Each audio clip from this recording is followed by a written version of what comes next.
This is Donald Rumsfeld, co-architect of the Iraq War.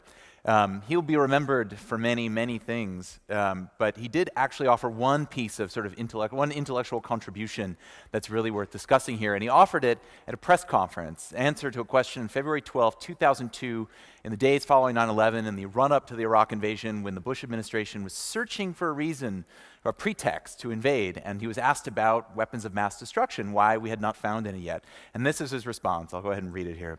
"Reports that say that something hasn't happened are always interesting to me, because as we know, there are known knowns. There are things we know. And we also know there are known unknowns. That is to say, we know there are some things we do not know.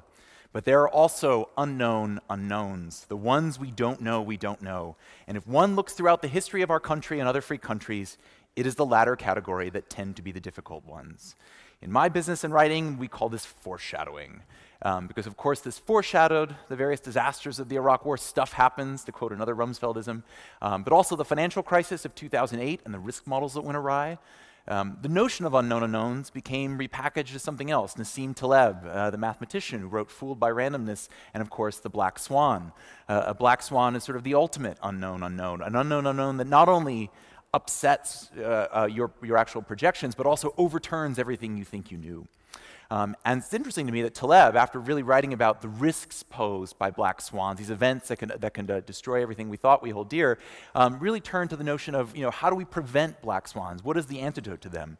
And rather than try to predict things better, he actually responded to the notion of we should try to create things that are anti-fragile, that respond to shocks and recover from them. Basically what he said was, maximize the serendipity around you was his prescription for black swans. And he calls these things anti-fragile. And what I think the most interesting about anti-fragility is that the most anti-fragile institution in Taleb's mind is the city. This is the man who's now writing actual essays around city-states and around why messy, chaotic, organic cities are actually the most anti-fragile institutions of all. What about the things that we don't know we know? What about the connections, the resources, the latent opportunities and possibilities that are buried in plain sight? Now, this is a question, how do we discover these things, that torments corporations, even in Silicon Valley. There's a famous saying there about Hewlett-Packard, the great corporation that actually is older than Silicon Valley itself, that is now a shell of its former greatness. If only HP knew what HP knows, one of its former CEOs said. If only it could understand exactly what was buried inside the skulls of its employees. And I'm going to talk a bit about, sort of, as we progress through this talk, really what corporations are doing, and then cities, and then social networks, in an attempt to sort of engineer the serendipity. How do we basically share ourselves in various ways? How do we share our passions, our projects, our expertise? How do we find out who is actually around us at all times? I can assure you that somewhere in this room is someone you should be listening to more than me. There's somewhere within here, buried in all of these connections, new potential projects and opportunities for collaboration that we simply don't know about.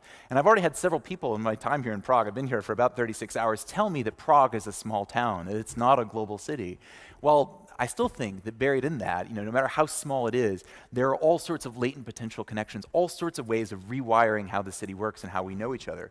And to me, it's a question of, can we actually do a better job through urban design and perhaps through technology of maximizing the sort of city? So I'm going to start with what companies do, because they're, of course, obsessed with this. And so we'll talk a bit about sort of the evolution of the office. Now, of course, a particularly sense, that office buildings in most major cities, Prague is obviously different given its historic core, but if you look at London or New York, we have filled the cores of our cities with skyscrapers, which are never more than 40% occupied at any given time. We have gigantic empty structures in the middle of our cities, and part of the reason is how we design them. We fill them with cubicles like this. This is from Jacques Tati's Playtime. The cubicle being sort of the ultimate, or the anti-fragile in the sense of tiny, isolated places where people were expected to do paperwork. It was a place where you were essentially a machine for doing paper, versus a place to discover your coworkers and ideas. And all that time while we had the cubicle, of course, there was an alternative tradition. This was Bell Labs in the 1940s, where so many great inventions came from. The laser, the transistor, effectively, satellites, all these things that really define the second half of the 20th century. And there, AT&T did something very, very smart. It took a lot of diverse, smart people. It took theoretical physicists and metallurgists and put them in close quarters next to each other, the kind of urban density that we admire, and then force them all to go through narrow hallways so they would bump into each other so they could have actual conversations about the science. It basically tried to manage them by not managing them, by allowing these sort of emergent outcomes to happen. And this is, of course, what MIT did famously. This is Building 20. This is where Noam Chomsky developed psycholinguistics and where all the sort of odds and ends of MIT were squeezed into one building. And my favorite aspect about this is they screwed up the numbering system, so people frequently got lost just trying to find an office and would run into someone and have a more fortuitous conversation. And what I think was also interesting about Building 20 is that that building was built during World War II in 1944 to be a temporary wooden structure. It was never designed to last for the 50 years it lasted. And so researchers there felt free to basically play with the building as they saw fit. They would drill holes through walls, they would run wiring, they would knock things down, they would expand the various labs. They treated it unlike a, in a non-very irreverent way. And what's interesting about this is sort of a diagram from Frank Duffy about sort of the notion that we know that buildings and cities alike don't evolve at the same speeds. That in fact, the interior of them, the areas where we live and work and play the most are the ones that are rapidly changing all the time, or should. And that we should separate infrastructure in a way from the areas in which we are actually moving, discovering, playing.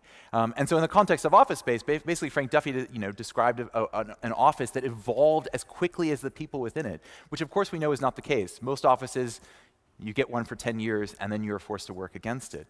And cities often fall into that problem as well.